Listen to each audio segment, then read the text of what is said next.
Hello and welcome to my home. My name is Lisa and this is Mysterious Mystical Moments. And this is our last episode of Monsters for the month of October, since it is Halloween and the end of the month. Today I will be, of course, talking about werewolves and a little bit about werewolves. Now, some of you may have noticed I am far behind on my videos. I haven't been feeling the greatest, and it's kind of detouring me to slack off a little bit for health wise. Um, but I'm going to get this out.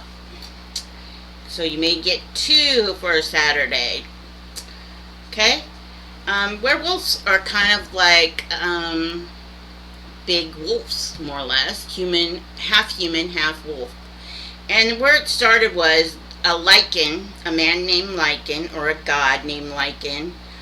He was the king of Aratius, which I'm not sure if I wrote that, but he was a really cruel king. I mean, he was really, really mean and evil, and he was like a god type thing. So he thought one day he would serve Zeus some human flesh. And Zeus did not like that. And since Zeus was the king of all gods, he punished him by changing him into a wolf. Now,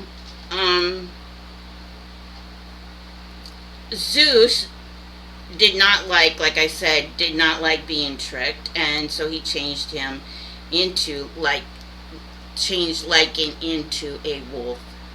And so every full moon, supposedly he grew hair.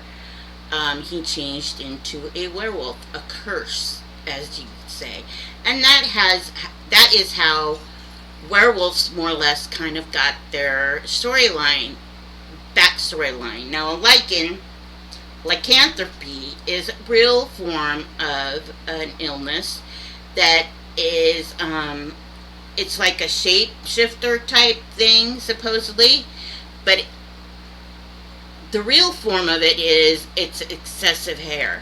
People can grow excessive hair, like on their faces.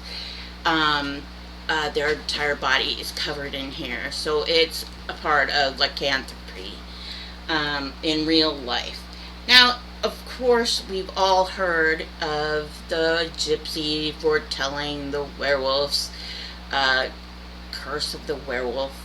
And from 1941, The Wolfman, starring Lon Chaney, came out. It brought about the werewolf to the big screen for all of us to know and to see. Now, for all of us, we all know the werewolf as an image like this one. A man who changes into a werewolf or wolf under a full moon. Now tonight, Saturday night, on the 28th, there is going to be a full moon. And sometimes people say that they do crazy things when there's a full moon.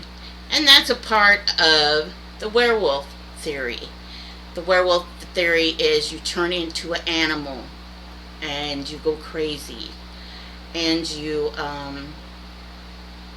have strength of 100 men, you're much stronger on a moonlit night. Now, the moon does have powers, but I'm not sure if it could change people into werewolves. Although there was a case with one that Ed and Lorraine Warren had went into, and they swore that he was a werewolf, and every time there was a full moon, he could change into a werewolf and had extra strength and all that. And I did an episode on that when I did the Warrens a couple months ago, if you'd like to go back and look for that one. And it was pretty cool, the storyline upon that. And this man, he actually went to the police and said, "Lock me up. Um, I'm afraid I'm going to kill my wife. She's going to be, I'm afraid I'm going to hurt my family. So please, lock me up, take away all my guns, do this, do that." And that's what happened. They finally had him exorcised and he became normal. Um, but the hypertrichosis is an excessive hair growth on the body. Now, photosynthesis is a reddish teeth and psychosis. Um, Delusions humans turned into werewolves during the full moon, like I said. This only happens during the full moon. And supposedly that's it. But nowadays, werewolves are being part more as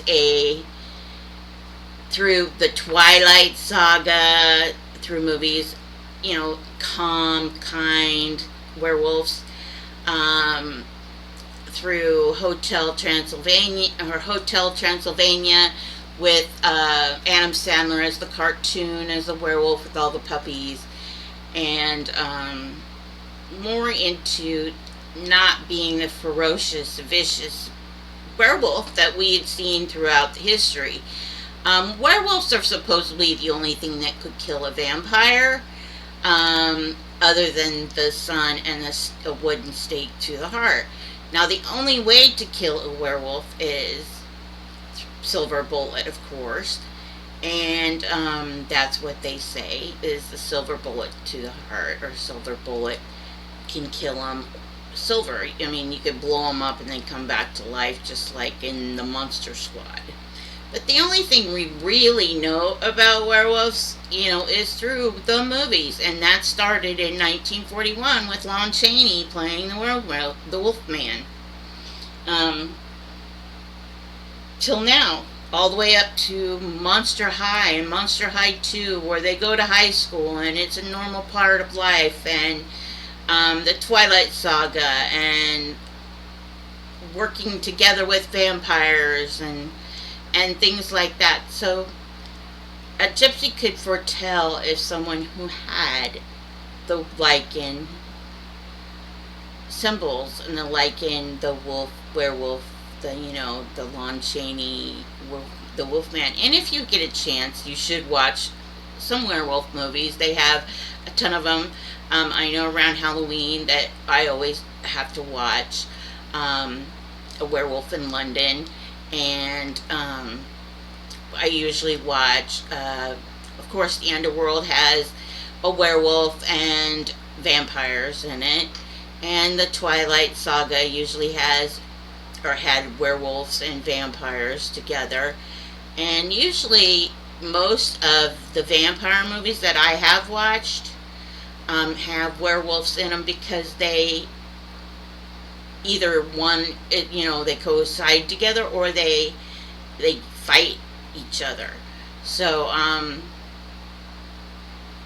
there's a Wolfman movie that's a really good one, that's like made in the 80s, I think, or 80s or 90s. But The Howling was a good one. Several Wolfman movies. So if you're just sitting around, I know some of us, especially here where I live, we're going to get snowed in, I'm afraid, or we're going to get snow on Halloween for trick-or-treat night. Now, that's a bummer, but sometimes people only watch scary movies during Halloween anyway. So that would be a good one to watch, like tonight on Saturday. Pop in a werewolf movie while the moon is full and sit and watch it, and just snuggle on the couch or whatever and watch a spooky movie for the Halloween festival. Please share some kindness and shine your beacon of light for those in the dark, because this world is so crazy right now and there are so many people who need it. Peace.